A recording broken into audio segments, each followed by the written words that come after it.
So cryptocurrency exchanges, let's get into this. I know I have mentioned the word exchange quite a few times, and the understanding of it will get better as you go through these next few PowerPoints.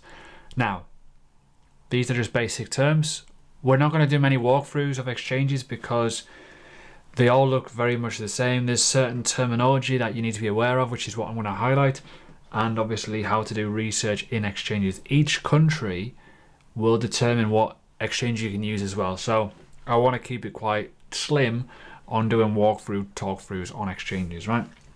So these are different to brokers. If you're like me and came from the regulation side of finance, which is essentially, you know, your IG, your trading 212, places like that, the difference between an exchange and a broker is very much different with obviously cryptocurrency. Now, most of the exchanges in crypto are not protected by any regulation.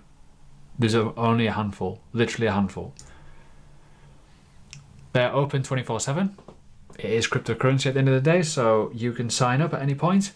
You can do know your customer protocols at any point, and you can buy and sell on a weekend with no issues at all. Fees are taken away in terms of withdrawals, but it is still cheaper than traditional brokers. A lot of traditional brokers take a long time to do withdrawals. They will take a lot of fees per buy, per sell, and also a transfer or a trade. It gets very expensive in the traditional market, and a lot of people moan about the cryptocurrency fees if you're using the Ethereum blockchain or if you're using certain stablecoins. But crypto to me is still very much cheap. And wallets are hot. They are at risk. They could be exposed, they could be exploited, so you need to use and abuse them. So cryptocurrency exchanges. What does spot mean? Well, spot is when you are buying the underlying asset. So you are physically holding that asset and it is in your wallet. Derivatives. Simple. It is trading with leverage. It is trading markets. Something that I do not recommend for the novice. Exchanges also offer different services such as earn, copy trading, NFT trading, vast majority of different things that you can utilize on an exchange. And exchanges are responsible for your funds, not you. That is the scariest part. We've seen that very much recently with exchanges going under. They hold the keys, not you. And if exchanges do go bankrupt, that's it, gone. Those funds will be liquidated, they will be sold off to kind of raise money, and you won't see that money again essentially. So as I said before, use and abuse. Key terminology. Okay, this is quite obvious, but limit orders. If you want to buy an asset at a set price on spot, you put that in. So for example, if you wanted to buy Bitcoin at $12,000, you put $12,000 as a bid and the amount that you want. Market order. This is when it will order at the current available price. Remember, any exchange is where there's a buyer and a seller. You are buying from someone who's selling. That's how it works. It will give you the most closest order and the most convenient order immediately. Stop loss. This is only to be used in futures. I don't get why people would do this on spot unless you're trading spot, but if you're an investor, you don't need to worry about stop losses because you have obviously bought. You need to sell at a high. If you want to sell on your own steam, feel free to, but a stop loss is massively important when you're using derivatives in the futures markets because leverage, massive player in that. Deposit.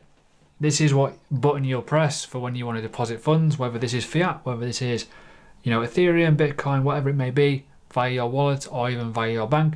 This is the button that you'll use. A withdrawal button.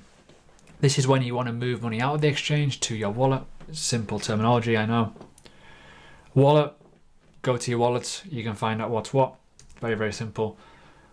P&L, profit and loss. This is your unrealized and realized profit, especially if you're looking on your dashboard on Binance, for example, you can see how bad or how good you've done.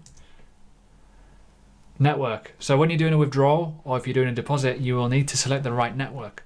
Network is hugely important. It has to be the corresponding one. Usually on Binance, it will do it automatically for you. It will give you the most obvious one. So if you're doing an Ethereum address, it'll do it by Ethereum. If it's Bitcoin, it'll do it by Bitcoin, right? Very straightforward, but do not get them lost. Margin. So on spot, there's a little button that says margin on most exchanges, which will just put a little bit of a nibble of exchange fundage on there, a little bit of a leverage. Recommended you don't touch it if you're new. It's the sort of thing that you do as a trader. Convert.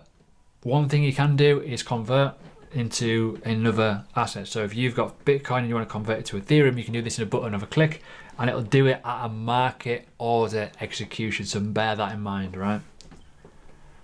An obvious one is Launchpad. What does this mean? Obvious to me, but for you it might be different. This is when a new product or a new project is being launched on the exchanges. This will allow you to get some new tokens. If you're holding the underlying asset, you can then get that coin. Staking, part of the Earn protocols. Some exchanges offer staking where you can stake a asset. So for example, Binance, BNB, you can stake that on the exchanges and you can earn some passive income. Fiat, what the traditional normal term is for real money, your pounds, your sterling, your euros, whatever it may be. Volume, what volume is the asset doing? It's a terminology that you'll get used to. It's something that you'll see all the time on exchanges, and it's a great way to see if something is busy with trading. Pair, again, same as volume. When you're looking on an exchange, you'll see the pair. Do you buy it in BTC? Do you buy it in Tether? Do you buy it in Ethereum?